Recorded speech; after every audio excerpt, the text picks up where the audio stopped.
ডেস্কটপের উপরে যে অ্যারো চিহ্নটি মুভমেন্ট হতে দেখা যাচ্ছে এটিকে মাউস পয়েন্টার বলা হয়। আজ আমরা এই ভিডিওতে মাউস পয়েন্টার কীভাবে চেঞ্জ করতে হয় সে সম্পর্কে জানবো। প্রথমে স্টার্ট বাটনে ক্লিক করতে হবে, এরপর সেটিংসে ক্লিক করতে হবে। সেটিংসে ক্লিক করার পর ডিভাইস রয়েছে ব্লুটুথ প্রিন্টার অ্যান্ড মাউস, এখানে ক্লিক করতে হবে। ক্লিক করার পর মাউস অ্যান্ড টাচপ্যাড এখানে ক্লিক করতে হবে।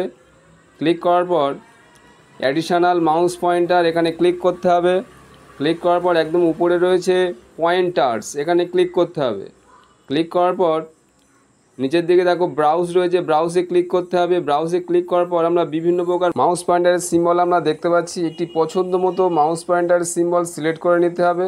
সিলেক্ট করে নেওয়ার পর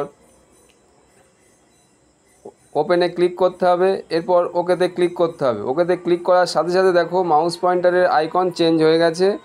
ভিডিওটি ভালো লাগলে একটা লাইক করবেন এবং বন্ধুদেরকে শেয়ার করবেন, আর কম্পিউটার রিলেটেড ভিডিও দেখার জন্য চ্যানেলটিকে সাবস্ক্রাইব করে রাখবেন।